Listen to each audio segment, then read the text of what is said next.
तो विस्तार से बताइए क्या किया है इसने। कुलकर्णी सरकार, कल मेरी पत्नी ने तिजोरी खोलकर अपना सोने का हार निकाला साफ सफाई करने के लिए। हाँ, आज जब हमने तिजोरी खोली तो हार उसमें था ही नहीं। अरे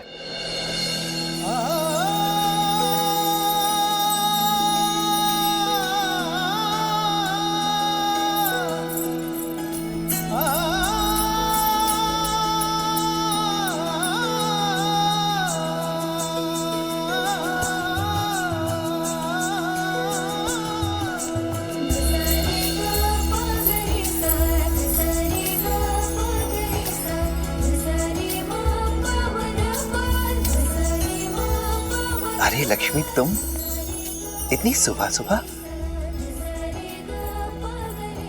इसमें इतनी आश्चर्य की क्या बात है?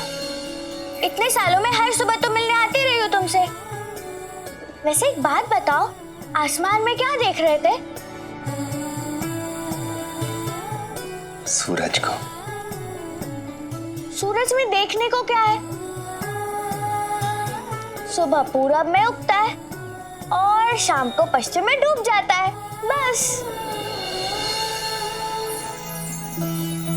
जानती है तू, इतने सालों, इतने वर्षों में सूरज ने न जाने कितने अच्छे बुरे दिन देखे होंगे संसार में।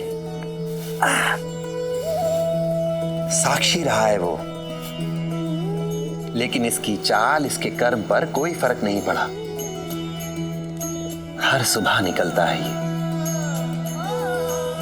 बिना किसी भेदभाव के, बिना किसी अपेक्षा के, पुनः उसी ऊर्जा, उसी शक्ति के साथ। सच कहा तुमने साई। सूरज को तो सब कुछ पता होगा, उसे तो वो भी पता होगा जो किसी को नहीं पता।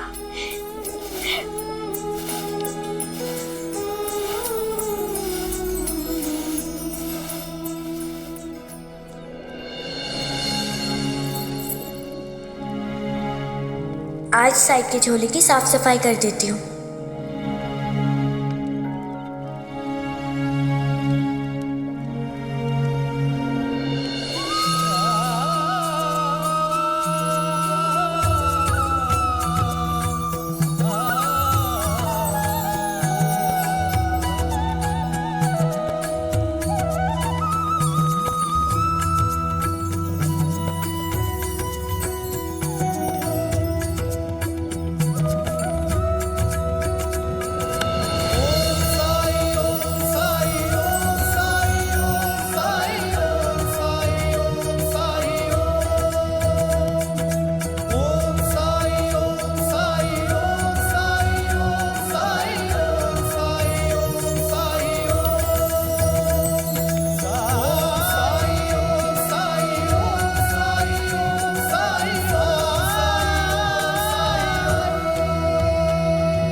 थे, यहाँ कैसे? ना जाने क्यों मैं अभी भी तुमसे ऐसे सवाल पूछती हूँ साई। ये कैसे, वो कैसे? साई, अब तुम जो करते हो उस पे हैरान होना, आश्चर्यचकित होना अब तो मुझे बंद कर देना चाहिए। साई, वैसे ये ईंट कैसी?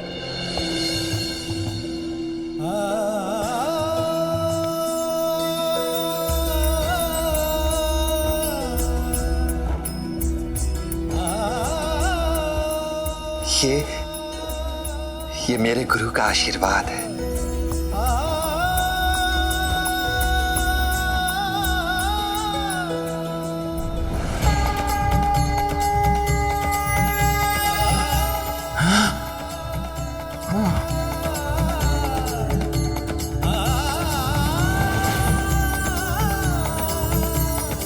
क्षमा करना, जिज्ञासा के कारण मेरा और कोई उद्देश्य नहीं था। ये मेरे गुरु का शगुन है। ये हमेशा मेरे साथ रहती है,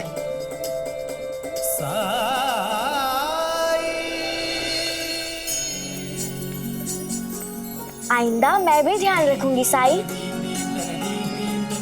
अगर ये तुम्हारे लिए इतने मायने रखता है तो इसका मतलब ये है कि मेरे लिए भी अनमोल है। हे भगवान, बातों बातों में तो मैं भूल ही गई साई।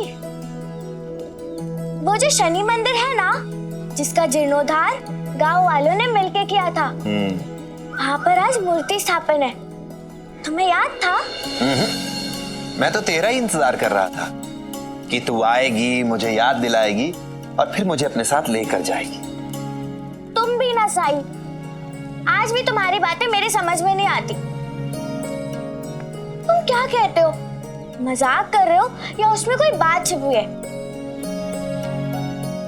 इतने साल बीत गए लेकिन तुम नहीं बदले।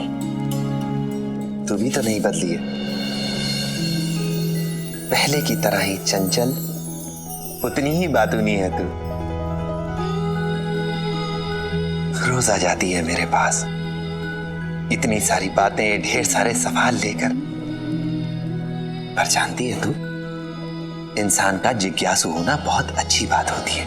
जो बातें समझ में ना आ रही हो उन्हें समझने की कोशिश करनी चाहिए, पूछते रहना चाहिए उन्हें।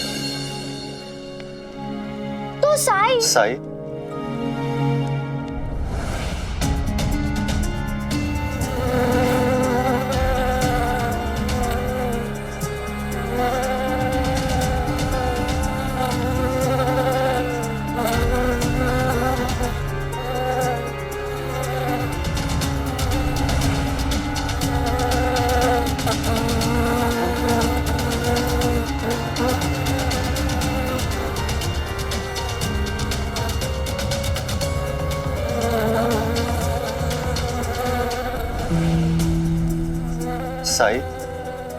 मैं मधुमक्खी पालन और शहद का व्यवसाय करता हूँ और अपनी मधुमक्खियों को लेकर बहुत ही सतर्क रहता हूँ।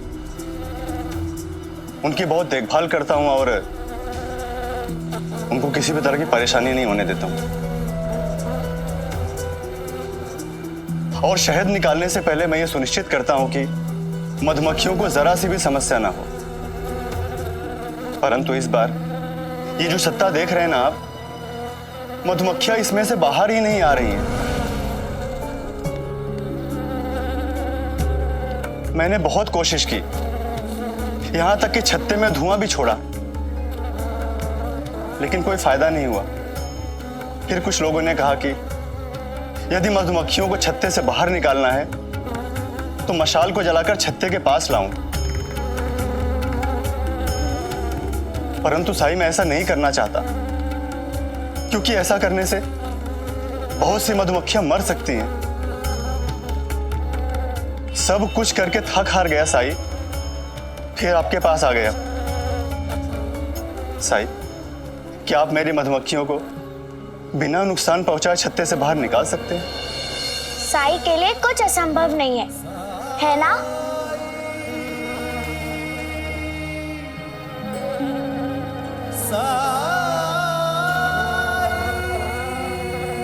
क्या मैं रानी मधुमक्खी से बात कर सकता हूँ?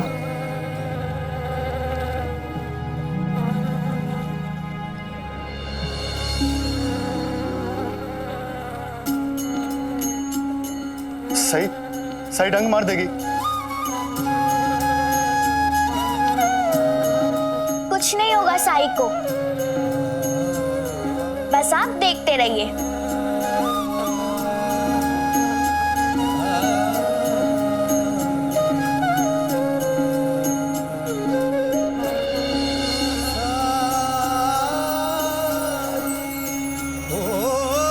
जब कठिनाई छाई तू ही याद आया, भटके राही को तूने रास्ता दिखाया, तूने भक्तों का बेड़ा पार लगाया। तेरी महिमा मेरे साई कौन जान पाया। ओम साई ओम साई ओम साई ओम साई ओम साई ओम साई ओम।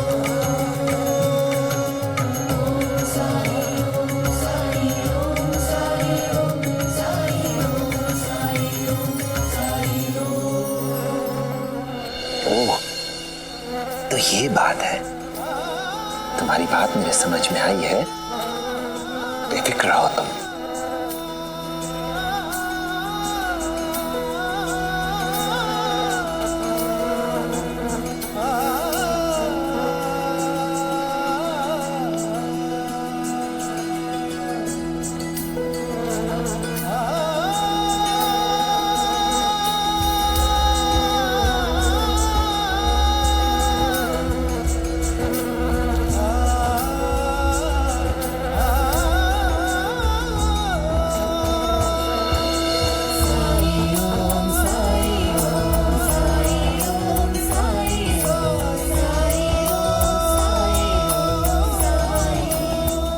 ये कहाँ चले गए?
गोविंदा, क्या कर रहा है? इधर आ, मैं तुम्हें गणित सिखाता हूँ। मुझे गणित आता है, सिखाने की जरूरत नहीं है। और अगर सिखाना ही है तो अंटा जी को सिखाओ। वो हमेशा दुकानदारों को कम पैसे देते हैं और उनसे झगड़ा भी करते हैं। मुझे तो लगता है कि उनको गिनती आती ही नहीं है। बहुत चतुर है ये गोविंदा। हरिओम हरिओम। गोविंदा, अंता को क्या सिखाना है क्या नहीं वो मैं देख लूंगा, लेकिन तेरी परीक्षा तो लूं, देखो तो तुम्हें कुछ आता भी या नहीं। इधर आ, तख्ती लेके बैठ। ये क्या किया है साहब? हरिओम हरिओम। ये देखो, 2 अधिक 2 कितना होता है बताओ?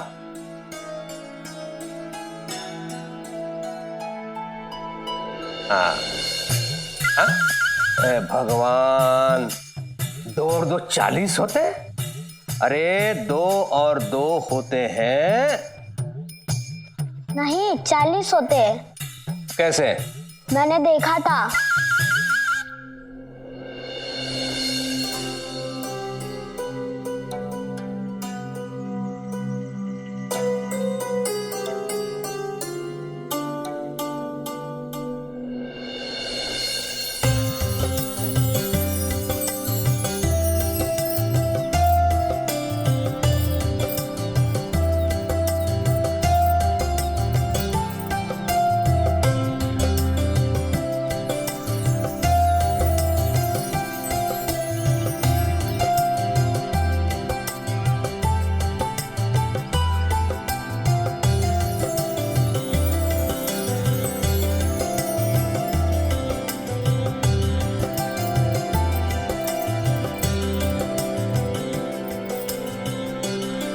तात्या, एक तोरण देना।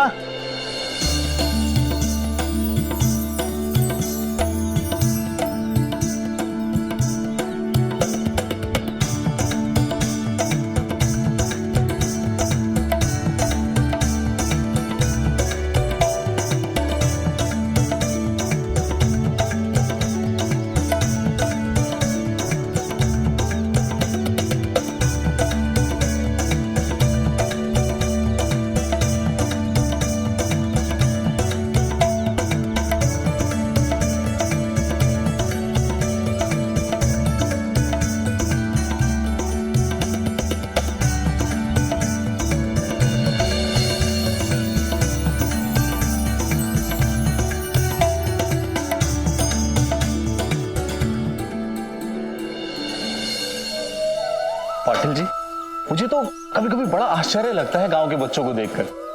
कब बड़े हो गए पता ही नहीं चला। तुम्हारा उद्धव भी बड़ा हो जाएगा। सही कह रहे हैं आप। बस मैं चाहता हूं कि वो टाटा जैसा जिम्मेदार बन जाए। चंपा, भोग के लिए खीर तैयार हुई कि नहीं? लगभग तैयार है काकी, बस मीठा डालना बाकी है। मैं अभी मीठा लेकर आती हूँ। मीठा मैं ले आया हूं।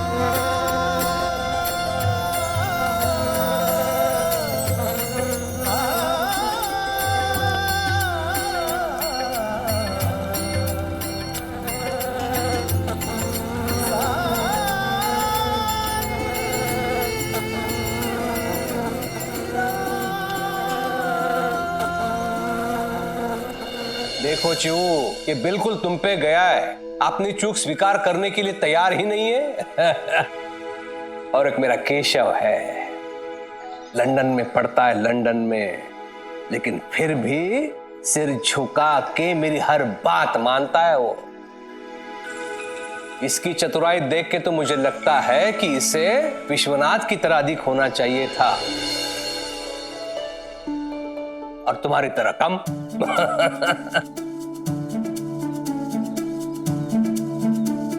आई, इसमें मेरी कोई गलती नहीं है। कभी मामा कहते कि 2-2 4 होते, और कभी कभी कहते कि 40 होते। मैंने कब कहा 40? कल जब वो बूढ़ा आदमी ब्याज देने आया था, तो मैंने किताब में देखा 2 और 2 के आगे कुल जमा 4 लिखा था।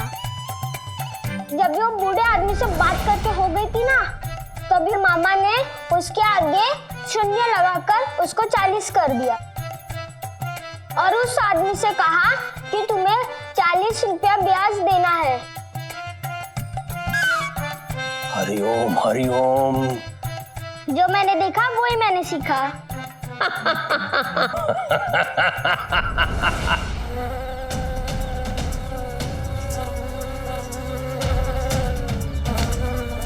साईं, ये तो मधुमक्खी का छत्ता लेकर क्यों घूम रहे हो?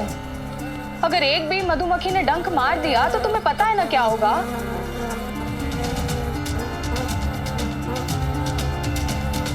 चलो हटाओ, इसे दूर करो अपने से। बाज़मा, ये मुझे तो क्या, किसी को भी नहीं काटेंगी।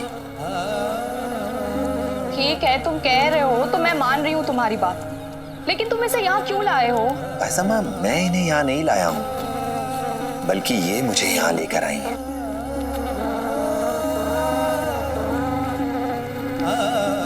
इनकी ही इच्छा थी कि मैं यहाँ आऊं।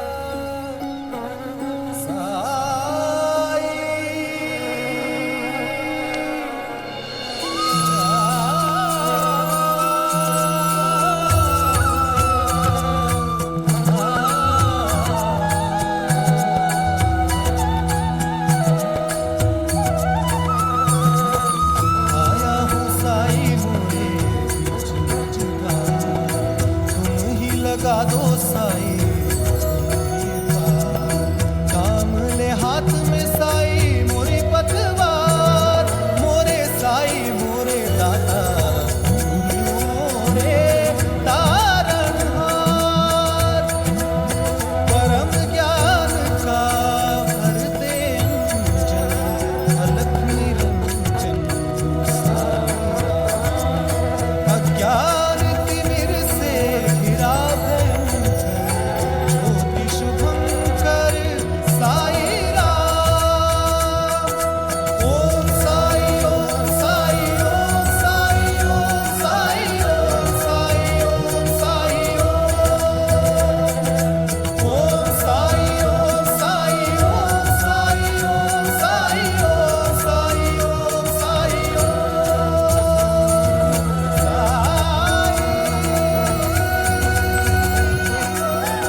उम्र में ही मेरी टांग खिंचाई करने लगा तू। रुक तो मैं देखता हूँ। रुको गोविंदा। बेटा मैंने तुम्हारे लिए खीर रखी है, जाओ जाकर पहले खीर खाओ, फिर जाओ जहां जाना है। जी मामी। हाँ?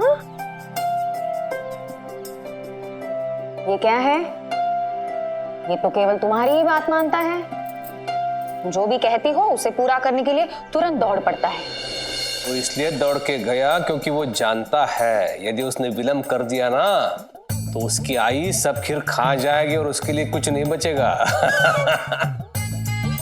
क्या? क्या कहा? कुछ नहीं, खाओ खाओ। आहो, बहुत दिनों से एक बात पूछनी थी आपसे। पूछूं? आप पूछो। क्या हम लोग पूजा के लिए शनि मंदिर जा रहे हैं?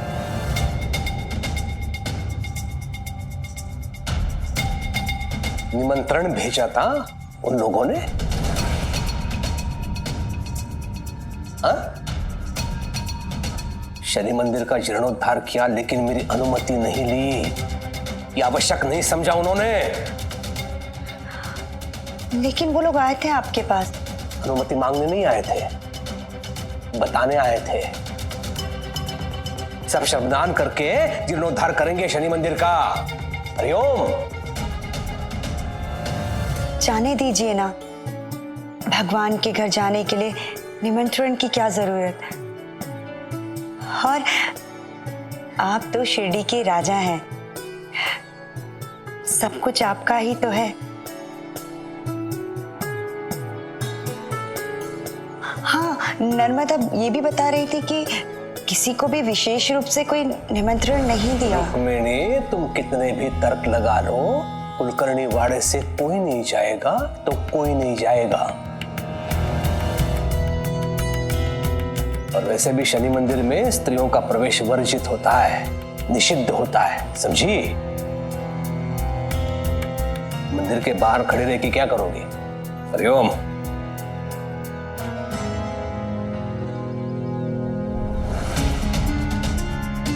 पूरी शिरडी में पूजा में शामिल होने की तैयारियां चल रही है। सब लोग अपनी ओर से कुछ ना कुछ पूजा में दे रहे हैं, केवल हमें छोड़कर।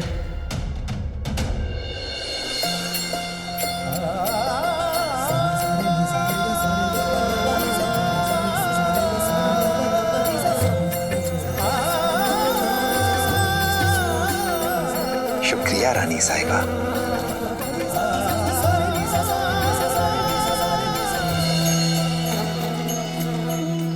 हर शिरडी वासी ने अपनी ओर से मंदिर के जीर्णोद्धार में, प्रसाद आदि के बनाने में, व्यवस्था में कुछ न कुछ योगदान दिया है। और इसीलिए ये मक्खियां भी चाहती थी कि वो अपनी ओर से कुछ योगदान दें। इन्होंने फैसला किया कि इनके शहद का उपयोग प्रसाद बनाने में किया जाए। और इसीलिए मधुमक्खियां अपने छत्ते से बाहर नहीं निकल रही थी।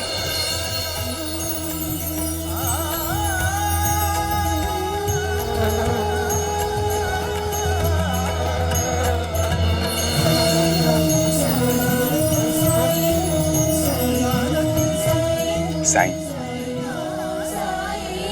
इतने सालों में आपने अपनी उपस्थिति से, अपने चमत्कारों से, अपने मार्गदर्शन से इस शिरडी को कितना बदल दिया है साईं। अगर पीछे मुड़ के देखे तो ये शिरडी आपके बिना अधूरी है। आप आ गए तो ऐसे लगता है जैसे जैसे इस शिरडी में देवी देवता का वास है। आपकी चरणों की धूल से ये शिरडी पुण्य भूमि लगती है। अब हम मूर्ति की स्थापना कर सकते हैं, बस आप ही का इंतजार था।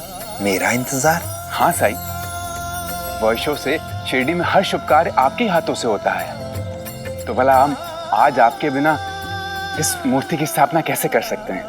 महासपति जी, मंदिर के जीर्णोद्धार का कार्य आप लोगों ने किया है, इसलिए मूर्ति की स्थापना भी आप लोगों को ही करनी चाहिए। साईं, सब चाहते हैं कि स्थापना आपके ही हाथों से ही हो। हाँ साईं, हम सबकी यही इच्छा है कि मूर्ति की स्थापना आपके हाथों से ही हो। मैं कुछ बोलूं?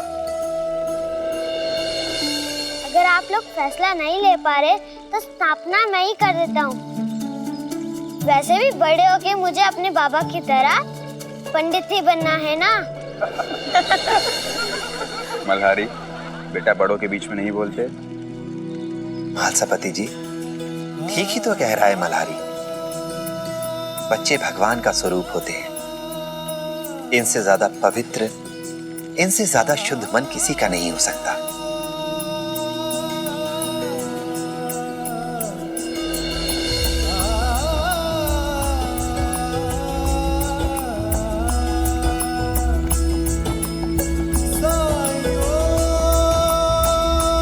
मूर्ति की स्थापना तो मल्हारी ही करेगा।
साईं की बात बिल्कुल सही है।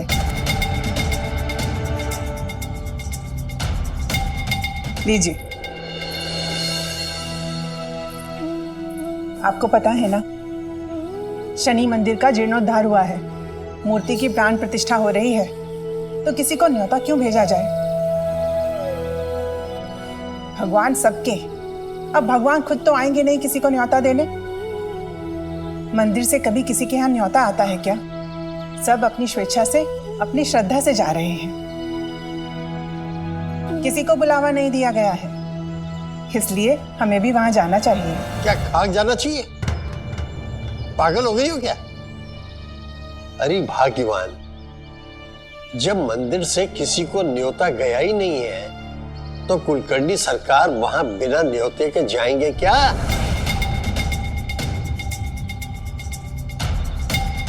नहीं ना? तो जहां कुलकर्णी सरकार नहीं जाए वहां हमें भी नहीं जाना चाहिए।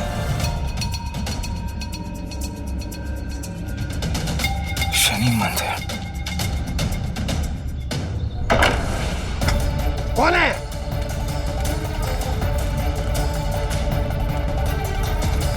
कौन है? ए, रुक!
श्री शनिदेव भक्तन हितकारी, सूरज के पुत्र प्रभु छाया महतारी। जय जय श्री शनिदेव भक्तन हितकारी, सूरज के पुत्र प्रभु छाया महतारी। श्याम अंक वक्र दृष्ट चतुर्भुजाधारी, नीलांबर धारनाथ गज की असवारी।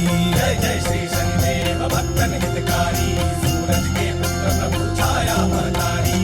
कीट मुकुट शीश रजित दिपत है लिलारी, मुक्तन की माल गले शोभित बलिहारी।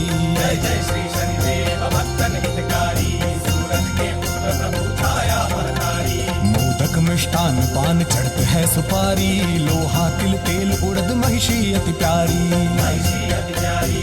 जय जय श्री शनिदेव भक्तन हितकारी, सूरज के पुत्र प्रभु छाया महतारी।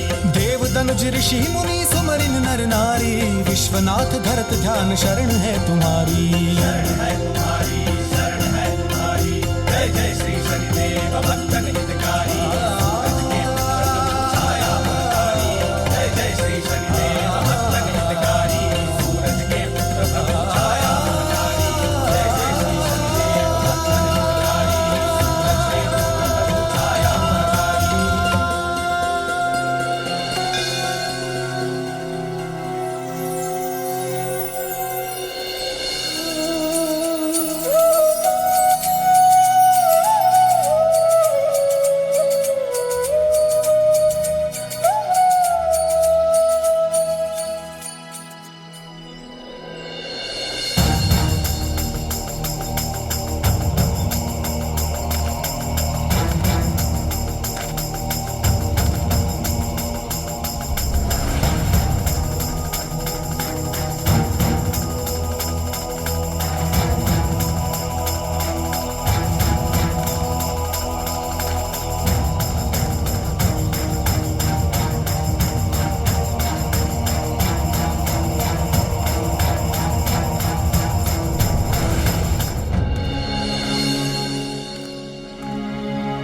तुमने प्रसाद लिया? मैं खा लूंगा भाईसा माँ। कब लोगे? चलो अभी मेरे साथ चलो।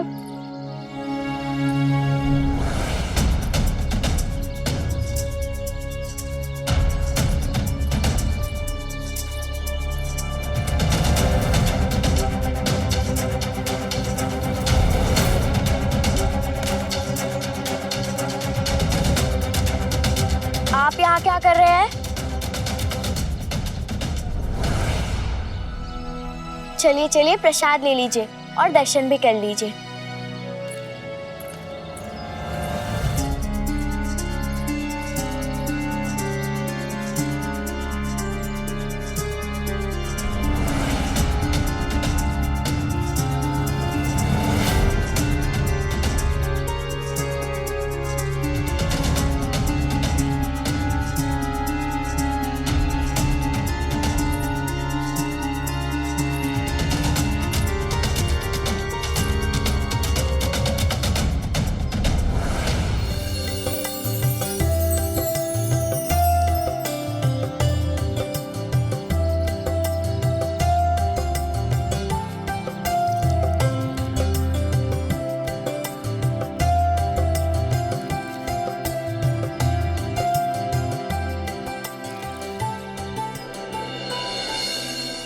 साथ साथ रहते रहते हमें एक दूसरे की आदत सी हो गई है। ऐसा लगता है कि ये हमारा गांव एक बहुत बड़ा परिवार है और जिसके मुखिया हैं साई।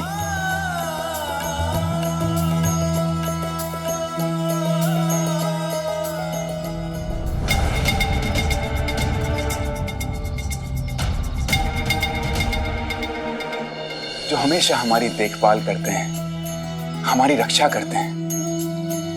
हाँ, मुझे आज भी वो दिन याद है जब बिच्छू ने मुझे डंक मारा था, तो कैसे पूरा गांव मेरी चिंता में डूब गया था। तब साई ने ही मेरी रक्षा की थी।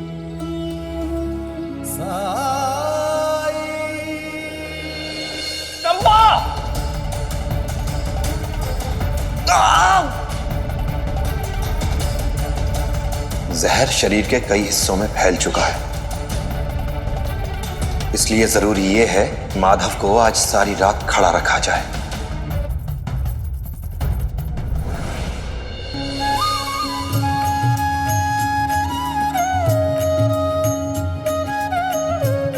हो श्यामा।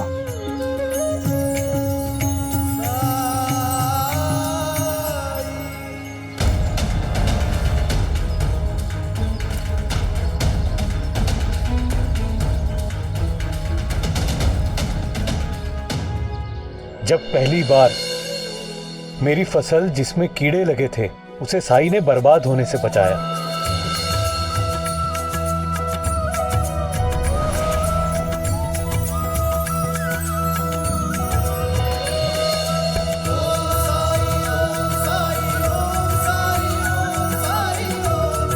और एक बात ये भी सच है कि कोई भी साई से सच्चे मन से अगर मदद मांगे तो साई सबकी मदद करते।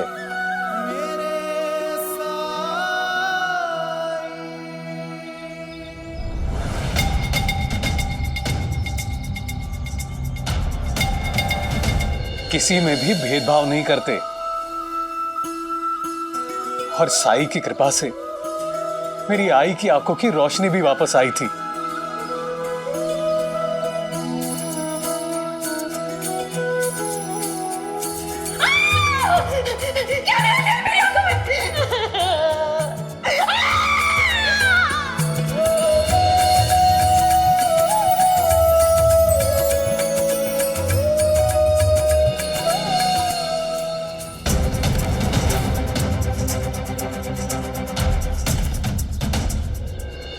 मैंने तो कभी सपने में भी नहीं सोचा था कि अपनी पत्नी और बेटे के साथ यहाँ शिरडी में रह सकूंगा, अपनी मर्जी का मालिक बन सकूंगा। मैं तो दास था, मेरी सोच पे भी पहरा था, पर साई ने मुझे आजाद करवाया, अपने परिवार का ध्यान रखने के लिए प्रेरित किया मुझे।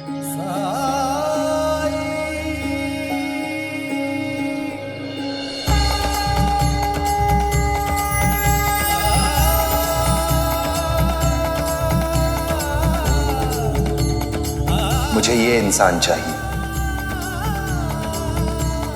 मुक्त करना चाहता हूं तुम्हें इस दास प्रथा से।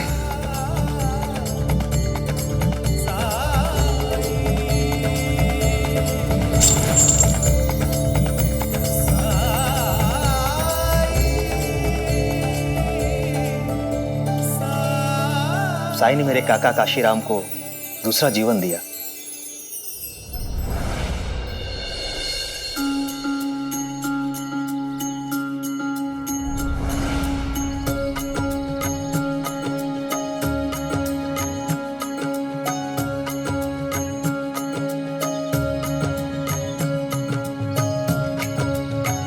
स्वागत है तुम्हारा काशी।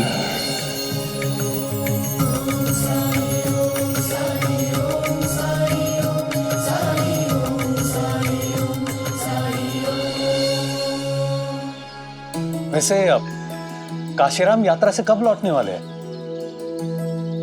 कल ही काका का संदेशा आया था, वो नगर में है, थोड़ा समय लगेगा।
साई को हाथ लगाने की कोशिश भी मत करना।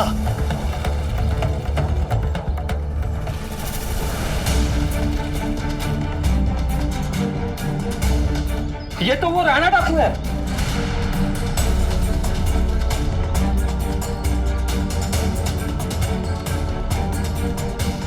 तुम यहाँ क्या कर रहे हो राणा? डाकू लुटेरे जो करते हैं वही करने आया होगा। देखो, इसके पास खंजर है। ये जरूर साईं को मारने आया था। देख क्या रहे हो? मारो इसे। रुको।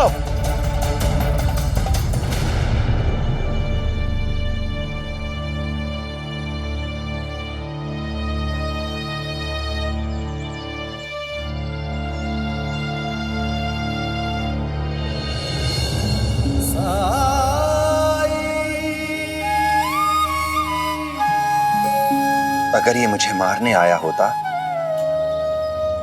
तो आप लोगों की नजरों में आने से पहले, यूं पकड़े जाने से पहले मुझे मार चुका होता।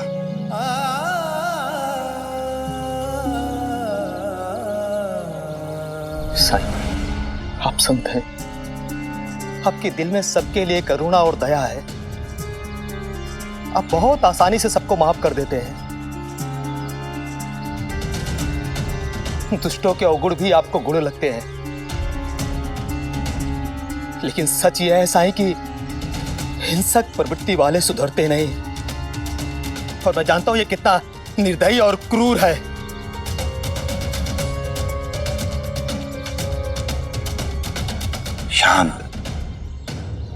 शांत हो जाओ किशन। मैं जानता हूं तुम्हारे काका काशीराम के साथ जो कुछ भी हुआ तुम उसे भूल नहीं पाए हो।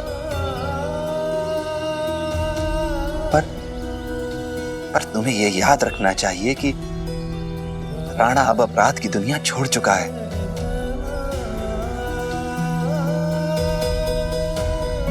अपने किए की सजा इसे मिल चुकी है। इसने दंड भोगा है, प्रायश्चित किया है इसने।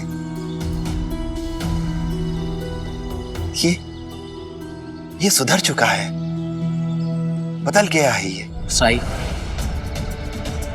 जिस तरह सांप को कितना भी दूध पिलाओ वो डसता ही है, उसी तरह दुष्ट की प्रवृत्ति कभी बदल नहीं सकती। ये यहां बदला लेने आया है।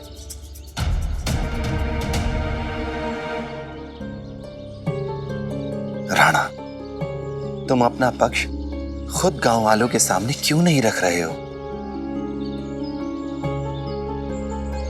बोलो राणा।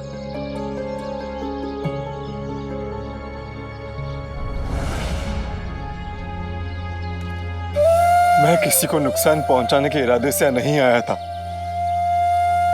ना ही किसी से बदला लेने के लिए। साईं, जैसे आप लोगों के लिए प्रिय हैं, पूज्य हैं, वैसे मेरे लिए भी है।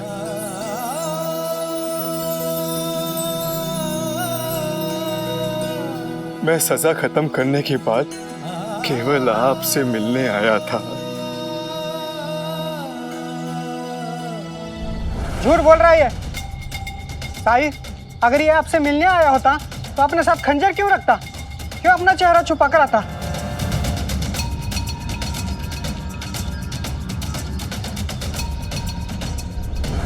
क्योंकि जैसा व्यवहार तुम लोग कर रहे हो ऐसा ही बाकी लोग भी करते हैं। हर कोई करता है। साईं, मैंने अपने पुरानी जिंदगी में न जाने कितने लोगों को मारा है, काटा है। जो लोग मुझे जानते हैं, पहचानते हैं, या तो ये चेहरा देके भाग जाते हैं या तो मुझ पर हमला कर देते हैं। इसीलिए, सिर्फ इसीलिए मैंने ये खंजर अपने पास रखा है। और लोग मुझे पहचान न ले, इसीलिए मैं अपना चेहरा छुपा कर आता जाता रहता हूं।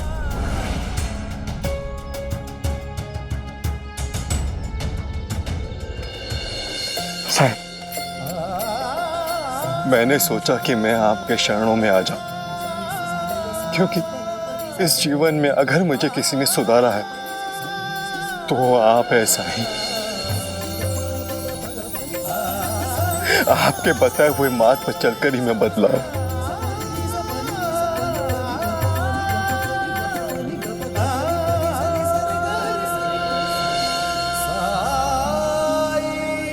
कोई बात नहीं राणा, मैं तुम्हारे साथ हूं।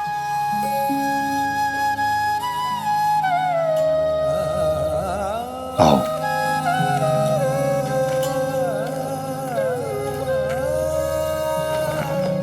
आओ मेरे साथ। साईं, साईं, ये क्या कर रहे हैं आप? एक डाकू को अपने साथ लेके जा रहे हैं? कहीं उसने आप पे हमला कर दिया तो? साईं! किशन, चिंता मत करो, वो साईं है हमारा। साईं बिना कारण कभी कोई काम नहीं करता और उसके हर कार्य के पीछे किसी ना किसी का हित जरूर छुपा रहता है। सही कह रही हैं आप। और वैसे भी जिसने हम सबकी रक्षा की हो, उसे भला किस बात से डर है?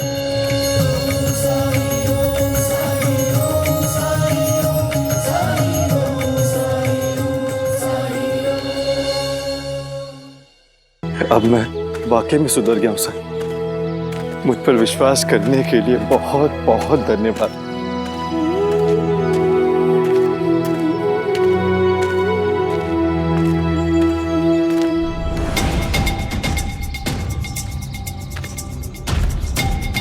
ये तो राणा डाकू है, लेकिन ये साईं के साथ क्या कर रहा है?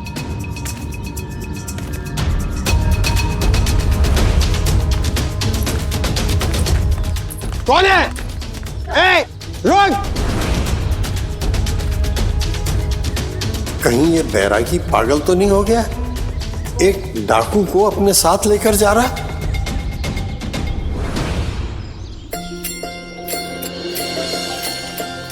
साई, प्रणाम साई। राम जी भला करे। इतना तेज भागकर क्यों आ रहे हो तात्या? आप ही से मिलने आया था। आई पापा औरंगाबाद गए हैं किसी शादी में शामिल होने के लिए। आई ने ये लड्डू आपके लिए भेजे और कहा है कि आप अपना ध्यान रखना और खाना समय से खा लेना।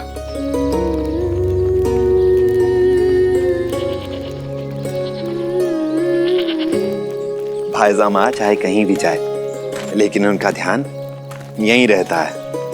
और जैसे ही उनकी जरूरत पड़ती है, वो तुम्हारे बाबा को लेकर फौरन यहाँ पहुंच जाती है ना?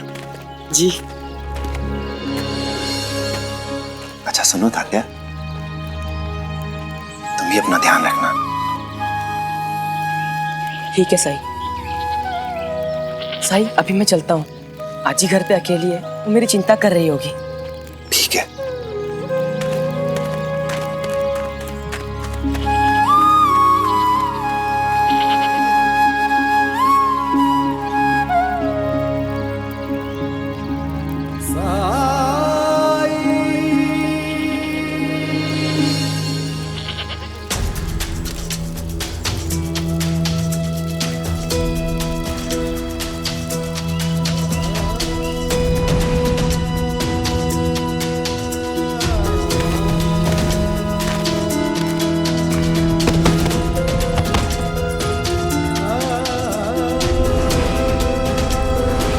ये तो वो राणा डाकू है।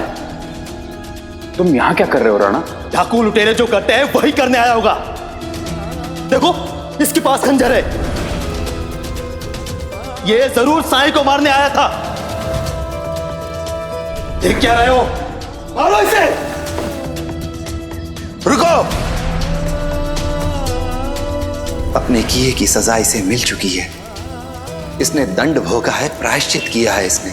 जिस तरह सांप को कितना भी दूध पिलाओ वो डसता ही है, उसी तरह दुष्ट की प्रवृत्ति कभी बदल नहीं सकती। कौन? मैं हूं राणा।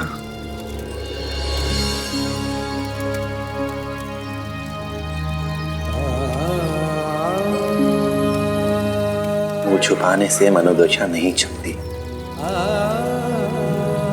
बल्कि और प्रत्यक्ष हो जाती है। क्या हो गया भाग्यवान?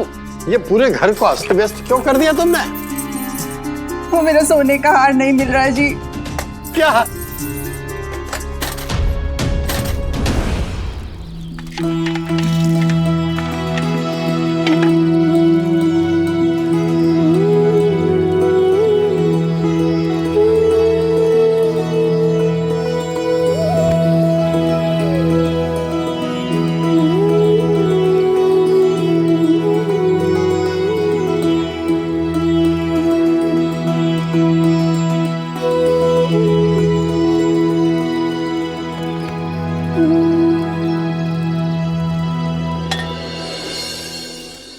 साईं, मैंने अपने अपराधों का, गुनाहों का, बुरे कर्मों का फल भोगा, सजा काटी, लेकिन फिर भी मैं लोगों की नजरों में अपराधी हूं।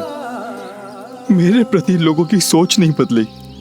तुमने पश्चाताप अपने अंतर्मन की शांति के लिए किया था या संसार के लिए? ये समाज, ये संसार, ये तुम्हारे बारे में क्या सोचते हैं, इस पर तो तुम्हारा नियंत्रण नहीं हो सकता। लोगों की तुम्हारे बारे में क्या मानसिकता है, वो किस नजरिए से तुम्हें देखते हैं, ये तुम्हारे वश में नहीं है राणा। पर हां, ये तुम्हारे वश में अवश्य है कि तुम खुद को किस नजर से देखते हो, किस दृष्टि से देखते हो, क्योंकि कई बार लोग भी फिर तुम्हें उसी दृष्टि से देखते हैं।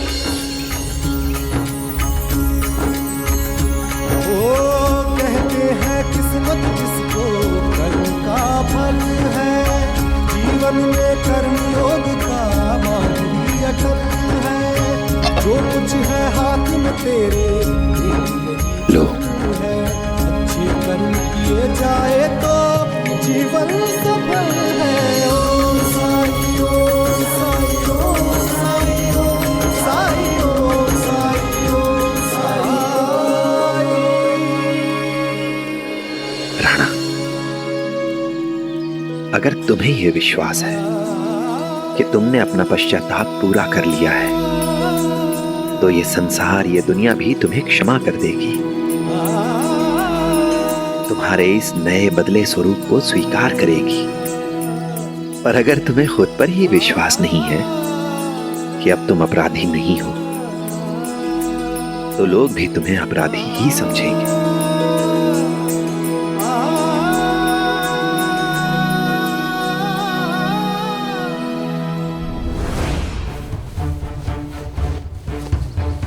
आखिरी बार कहाँ देखा था तुमने हार? कल मैं यहीं बैठकर हार साफ कर रही थी और मुझे अच्छे से याद है, सफाई के बाद मैंने उसको वहीं बक्से में रख दिया था। बक्से में रख दिया था? तो कौन ले जा सकता है? वही तो समझ नहीं आ रहा है।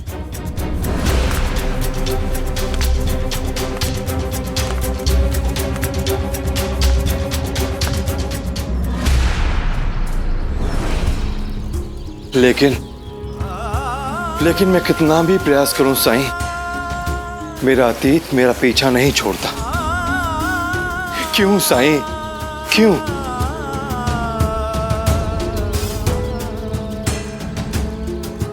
तुम्हें पछतावा है, तुम सजा भी काट चुके हो, लेकिन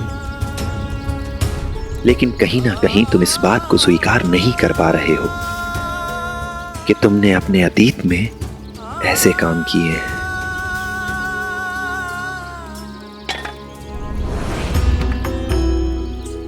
जानते हो राणा, तुम खुद से भाग रहे हो, अपने परिवार से भाग रहे हो।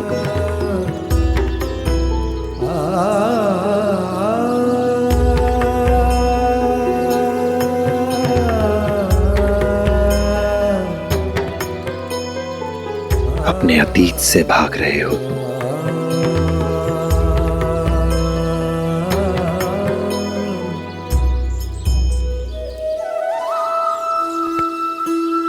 जिस दिन तुम अपने अतीत को स्वीकार कर लोगे, तुम्हें पूर्ण शांति मिल जाएगी।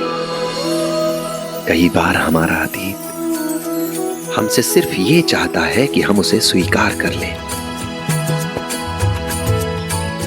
जब हम उसे स्वीकार कर लेते हैं,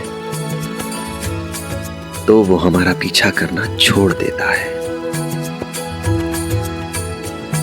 इसलिए भागो मत राणा, ठहर जाओ, स्वीकार करो।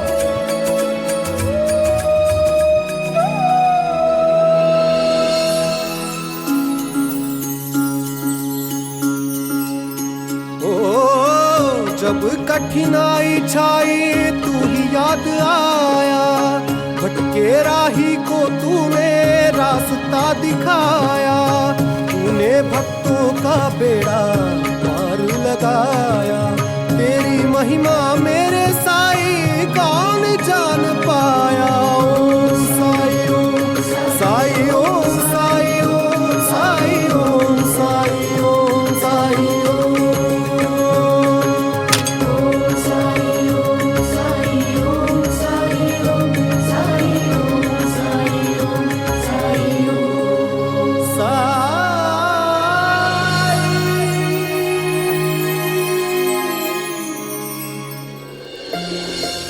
साईं, आपने बिल्कुल सही कहा।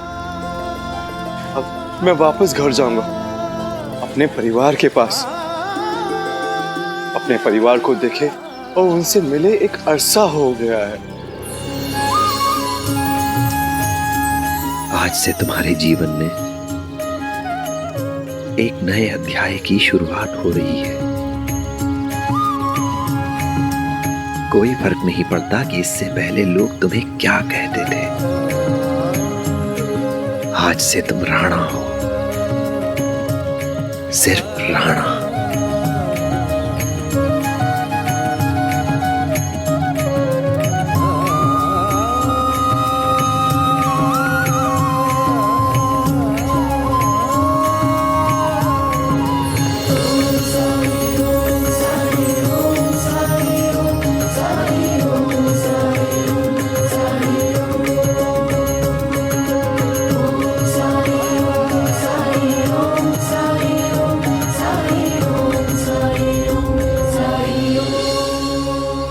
राणा डाकू कौन है?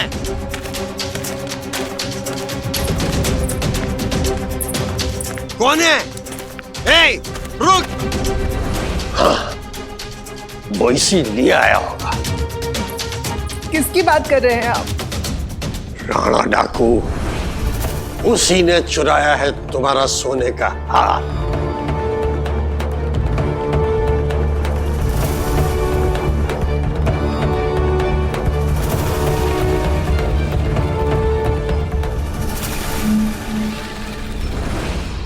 प्रणाम साईं। साईं देखिए ना, ये कम सब्जी तोड़ रहा है।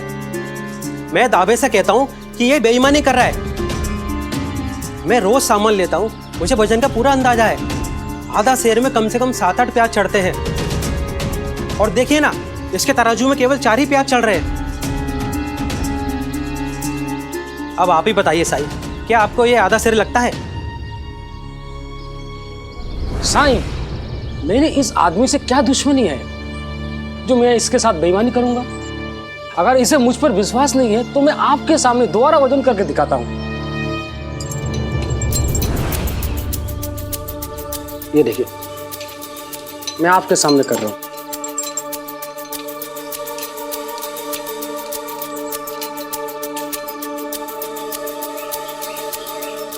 देखिए साईं, पूरा आधा सेर है। ये कैसे संभव है? तुम्हारा बटखरा तो सही है ना? अरे तुम्हें भ्रम हो गया है साईं, आप ही इसे समझाइए।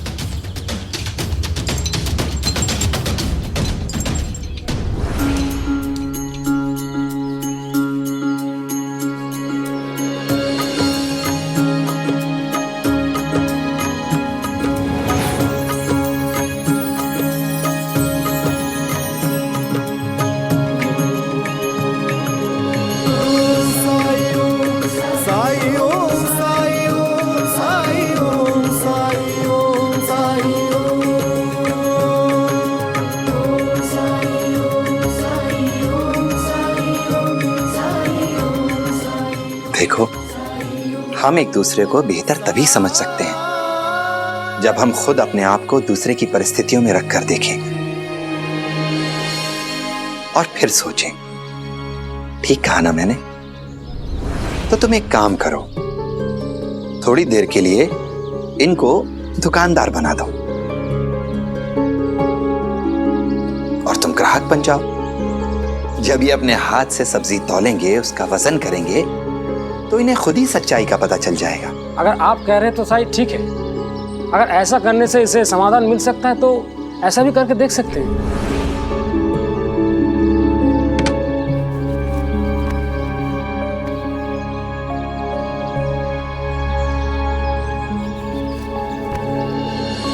अब ऐसा करो, इसी तराजू से आधा सेर प्याज तुम तौल कर देखो।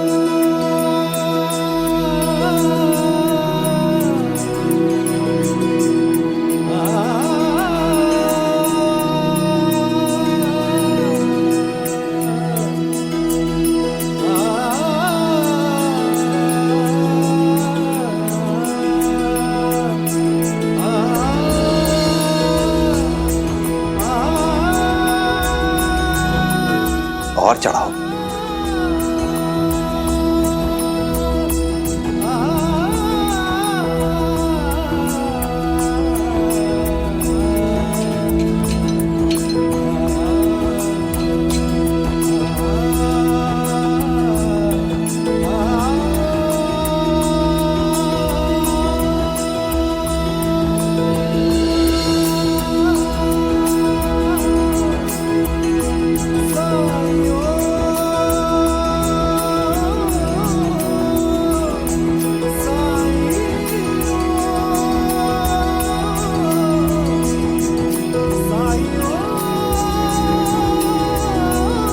और चढ़ाओ, अभी आधा सेर नहीं हुआ। रुक जाओ, ऐसे कैसे हो सकता है साईं? इसमें तुम्हारा नुकसान हो जाएगा। ये सब्जी का वजन तो कम से कम 1.5 सेर होना चाहिए, और अभी तो यहाँ आधा सेर भी नहीं हुआ। कहीं ना कहीं कुछ गड़बड़ है।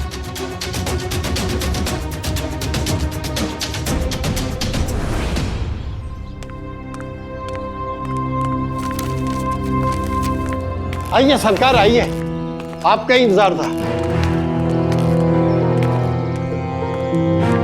हरिओम हरिओम। मुझे इंसाफ चाहिए सरकार, मेरे साथ न्याय कीजिए। हरिओम हरिओम, अवश्य न्याय देंगे, लेकिन पहले बताइए अभियुक्त कहाँ है? लेके आओ उसे। छोड़ दो मुझे। अरे हजार बार कह चुका हूं कि मैंने चोरी नहीं की, तो क्यों लाया मुझे यहाँ? डाकू राणा,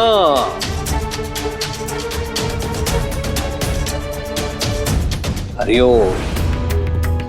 हर अपराधी यही कहता है राणा कि मैंने अपराध नहीं किया है, लेकिन तुम्हारा इतिहास, तुम्हारा भूगोल सब जानते हैं।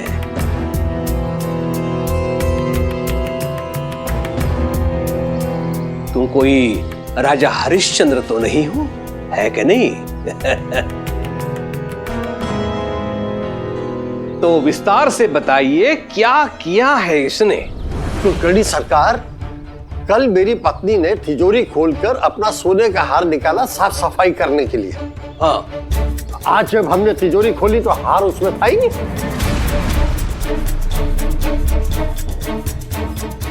अरे हमने पूरा घर छान मारा, पूरा घर में ढूंढ लिया, लेकिन हार मिला ही नहीं।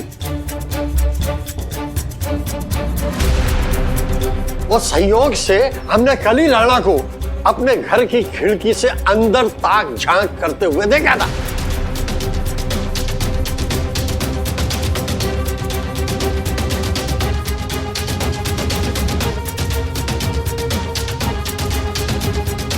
हम सब जानते हैं कि राणा डाकू है।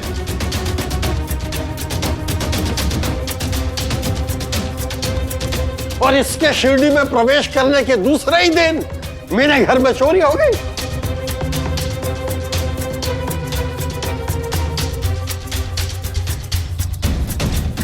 लेकिन राणा अभी अभी सजा काट के आया है, वो ऐसा काम क्यों करेगा?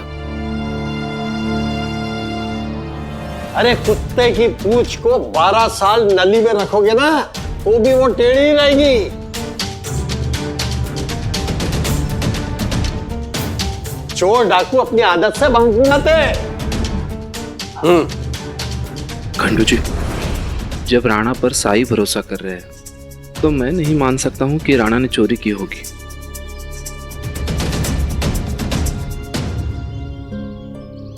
सरकार, मैंने चोरी नहीं की है। मेरा यकीन मानिए, मैंने ये बुरे काम छोड़ दिए।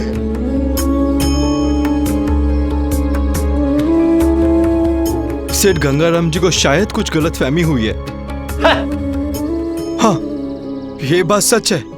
कल साईं की तलाश में मैं पूरे गांव में भटक रहा था। उसी दौरान मैं सेठ गंगाराम जी के घर के यहाँ से गुजरा तो कुछ बातें सुनाई दी और बातों ही बातों में मुझे पता चला कि शनि मंदिर में पूजा है। तो मैंने सोचा साईं वहीं मिलेंगे और मैं शनि मंदिर आ गया जहां मुझे साईं मिले। शनि मंदिर में साईं के साथ मैं द्वारका माई आ गया और फिर द्वारका माई छोड़ के मैं कहीं गया ही नहीं। झूठ बोल रहा है यह सरकार। अरे ओ, मुझे आरंभ से ही उस फकीर पे संदेह रहा है। तू क्या चाहता है राणा? मैं तुम पर विश्वास करूं कि तू उसके साथ खंडर में था और वो तुम्हारी निर्दोषता की गवाही दे? ये तो वही बात हो गई कि भूत का गवाह प्रेतात्मा।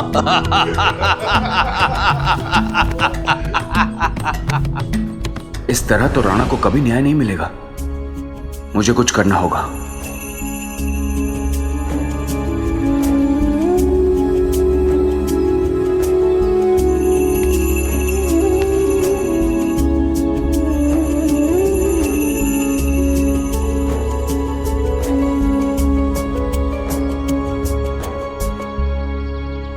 सरकार, मैं सच कह रहा हूं, मैंने कोई गलती नहीं की, मैंने कोई चोरी नहीं की है।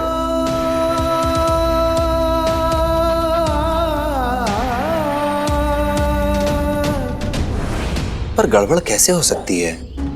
इसने तो तुम्हारे सामने ही सब्जियां तौली हैं और अभी थोड़ी देर पहले तुमने खुद कहा था कि तुम्हारे तराजू और बटखरे में कोई दोष नहीं है।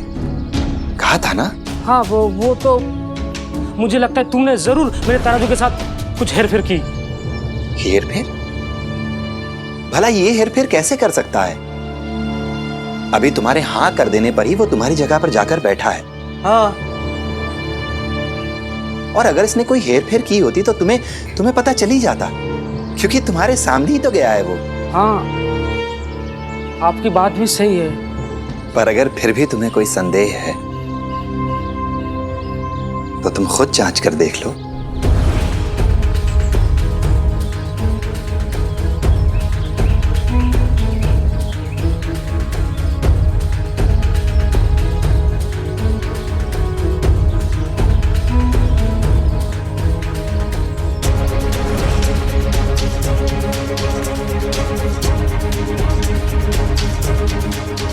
चुंबक को मैंने सामान वाले पलड़े के नीचे सटाया था, ये इस पलड़े के नीचे कैसे आ गया? क्या हुआ? कुछ गड़बड़ है?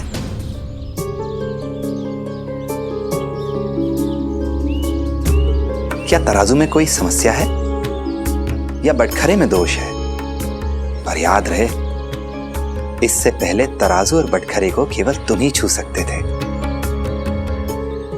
दूसरा कोई नहीं।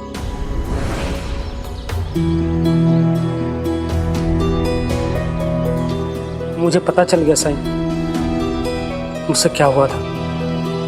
मुझे सबक सिखाने के लिए आपका ये अनूठा तरीका था। मैं अपनी गलती स्वीकार करता हूँ, मुझे माफ कर दीजिए साईं। मुझ में लालच आ गया था, इसलिए मैं तराजू के पलड़े के नीचे चुंबक सटाकर लोगों को ठग रहा था। लेकिन मैं वादा करता हूँ साईं, भविष्य में ऐसा काम मैं दोबारा नहीं करूंगा।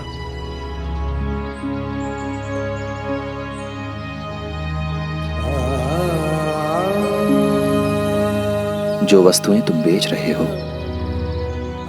इन्हें केवल धन बनाने का साधन मत समझो, क्योंकि ये मनुष्य के जीवित रहने के लिए उनकी अनिवार्य आवश्यकताओं में से एक है। इसे खाकर लोग अपना पेट भरते हैं। जो व्यवसाय तुम कर रहे हो वो कोई साधारण व्यवसाय नहीं है। अपने व्यवसाय के द्वारा तुम लोगों को उनके जीवित रहने के लिए अनिवार्य साधन उपलब्ध करा रहे हो।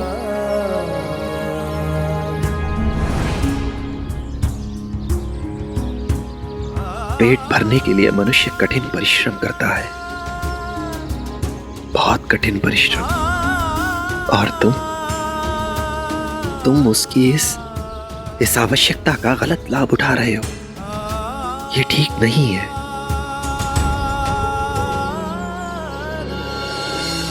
एक बात हमेशा याद रखना, चाहे तुम कितनी ही चतुराई से लोगों को धोखा दे लो, फूल झोंक लो उनकी आंख में, लेकिन एक ना एक दिन सच सामने आ ही जाता है। क्योंकि सच उस सूरज की तरह है जिसे झूठ का बादल थोड़ी देर के लिए ढक तो सकता है, परंतु हमेशा के लिए नहीं छुपा सकता। जी सर, मैं आपकी ये सीख हमेशा याद रखूंगा और मैं हमेशा अपना काम ईमानदारी से करूंगा। भाई मुझे माफ कर देना, मुझसे गलती हो गई। मैं दोबारा ऐसा काम कभी नहीं करूंगा।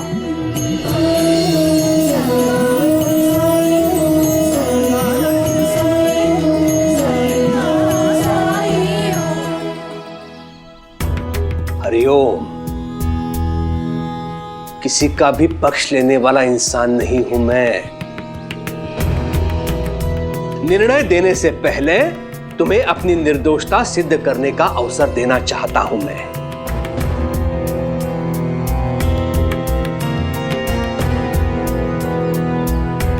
इससे मुझे कोई फर्क नहीं पड़ता कि तू अतीत में क्या था।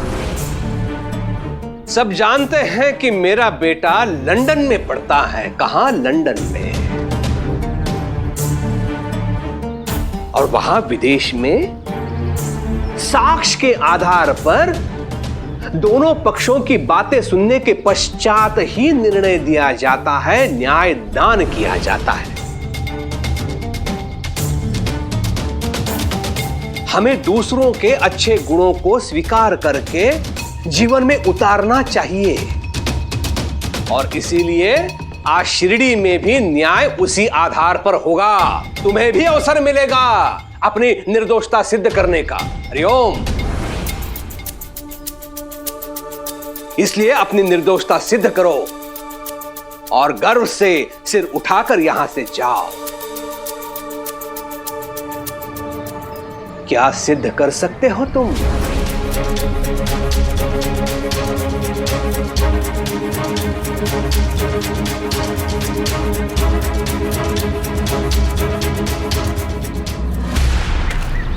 साई, साई, साई जल्दी चलिए। राणा को कुलकर्णी सरकार के आदमी चोरी के जुर्म में उठाकर चावड़ी ले आए। चलो।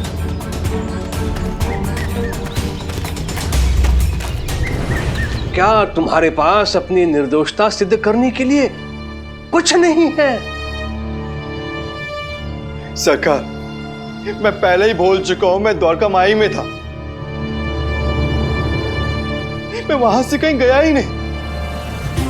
हरिओम हरिओम। अर्थात अपनी निर्दोषता सिद्ध करने के लिए तुम्हारे पास कोई साक्ष्य नहीं है राणा।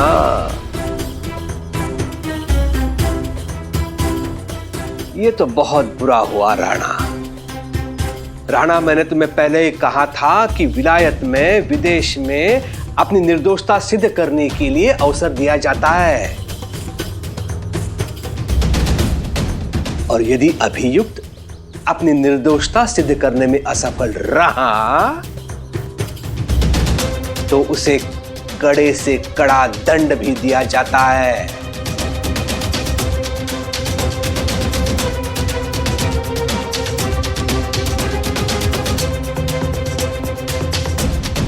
सरकार, वहां चोरों को क्या दंड देते हैं? क्या देते हैं दंड? बताता हूं। चोरी करने वालों के ऊपर खौलता हुआ पानी डाल देते हैं।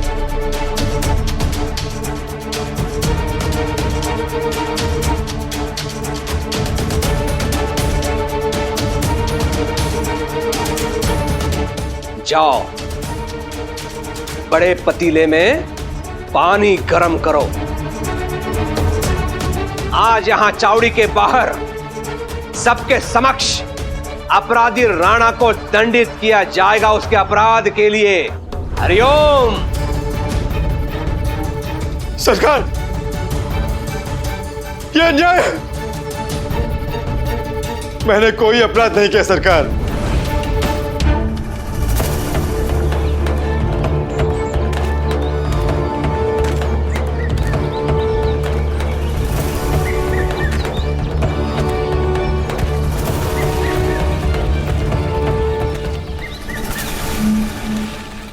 ले जाओ इसे बाहर। सरकार रुकिए सरकार।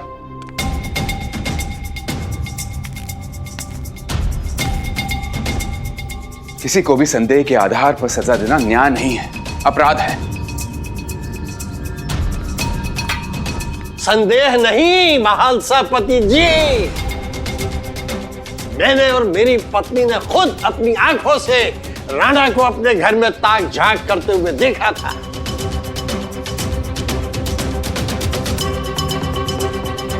इससे ज्यादा सबूत और क्या चाहिए? वो सोने का हार।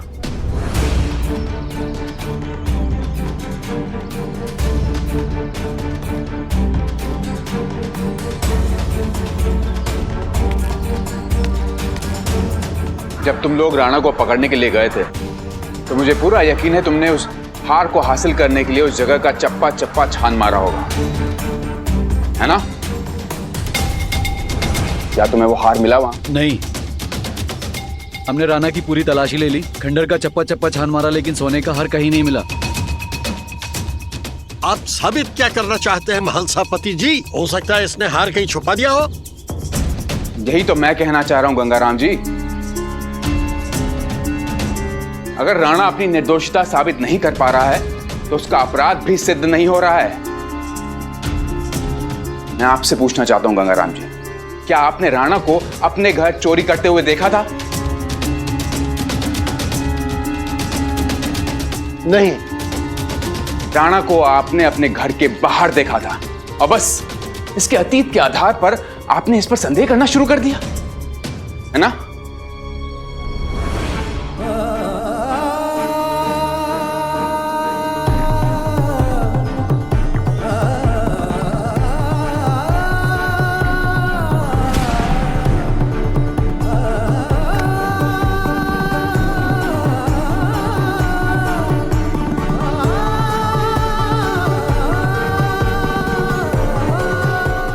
बोलिए, चुप क्यों है? बोलिए। बस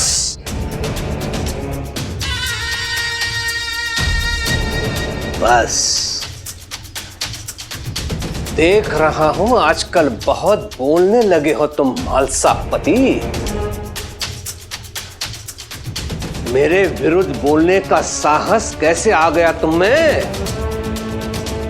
मैं आपके खिलाफ नहीं हूं सरकार, और ना ही मैंने आपकी शान के खिलाफ एक भी शब्द कहा है। हाँ, लेकिन इस गलत फैसले के खिलाफ हूं मैं। उस गलत फैसले के खिलाफ बोल रहा हूं मैं और बोलूंगा।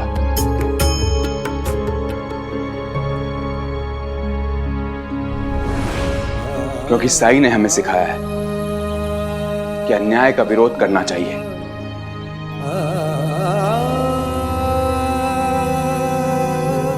सत्य के लिए हमेशा लड़ना चाहिए, और वही मैं कर रहा हूं सरकार, और करता रहूंगा। हरिओम। मुझे पहले ही समझ जाना चाहिए था गंगाराम जी। लोगों को भड़काने वाला, अपराधियों को संरक्षण देने वाला दूसरा तीसरा कोई नहीं है, ये पाखंडी साई है।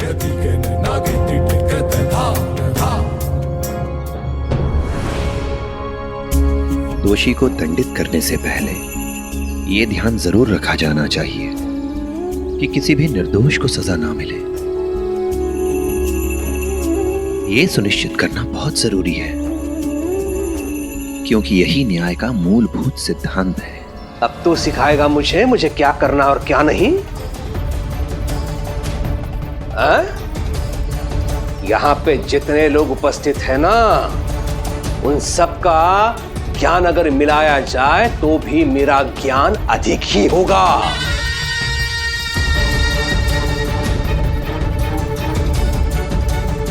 विधि न्याय तर्कशास्त्र का अध्ययन किया है मैंने। आपकी विद्वत्ता पर मुझे जरा भी संदेह नहीं है। मैं तो बस केवल ये निवेदन करना चाहता हूं कि राणा को सजा देने से पहले आप ये सुनिश्चित कर लें कि राणा असली अपराधी है भी या नहीं, क्योंकि बहुत से लोगों को यह लगता है कि आपके न्याय में कमी है।